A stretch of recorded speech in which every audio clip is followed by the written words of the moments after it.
अस्सलाम वालेकुम नाजरीन। पाकिस्तान में वैसे तो मसाइल की कमी नहीं है, जगह जगह पे इस कदर गुंजान आबादी और इतने मसाइल हैं कि दो वक्त की रोटी बड़ी मुश्किल हो गई है। और इस रोटी को पूरा करने के लिए अवाम क्या कुछ कर रही है, मुल्क में किस तरह इंतशार है, ये आप सभी जानते हैं।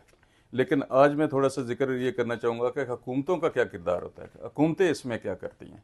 हुकूमतों को चाहिए कि ऐसे लोगों की कफ़ालत किस तरह की जा सकती है, उनको सहूलियात किस तरह दी जा सकती हैं, उनको किस तरह अकोमोडेट किया जाता है। आम आवाम को अगर आप इस कदर तंग कर देते हैं तो वो ज़हरी गा बात है, वो डकैत ही बनेंगे, वो कभी भी कारकुन या कभी भी सहूलतकार नहीं बन सकते।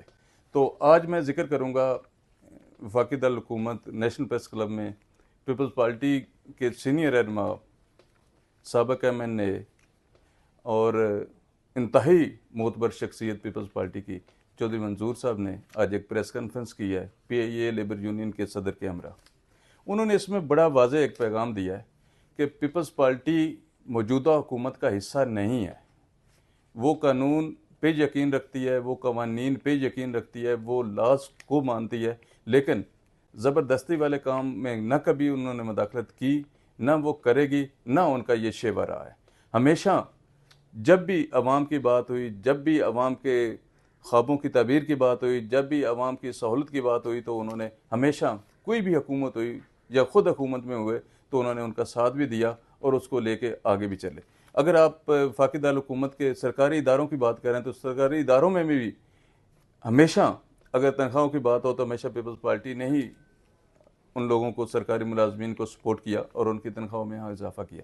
आज जो उनकी गुफ्तगू की चौधरी मंजूर साहब की जो ख़ास बात है वो मैं आपके सामने रखना चाह रहा हूँ। उन्होंने एक बड़ा वाज़ेह पैगाम दिया है कि जिस तरह से इदारों की निजकारी का सिलसिला शुरू किया गया है, क्या वही इदारे कल कमा रहे थे, आज उनकी नज़र में जो मौजूदा हुकूमत है उनकी नज़र में वो नहीं कमा रहे। इदारे कमज़ोर नहीं हैं, इदारे अपना सिस्टम चला सकते हैं। जिस तरह यूटिलिटी स्टोर की उन्होंने बात की, यूटिलिटी स्टोर कहाँ के सारे में है, वहाँ पे हुकूमत कुछ नहीं उनको दे रही, वो अपनी कमाई खुद कर रहे हैं, अपनी तनख्वाहें वो खुद निकाल रहे थे। हुकूमत रमज़ान पैकेज या ऐसी कोई चीज़ होती थी तो वो उसमें शामिल करती थी, अदरवाइज़ कभी भी ऐसा नहीं हो कि हुकूमत पे वो बोझ बने। उसको बंद किया जा रहा है, PWD को बंद किया जा रहा है, वापडा की बात करते हैं, रेलवे की बात करते हैं, उसके अलावा PIA की बात करते हैं।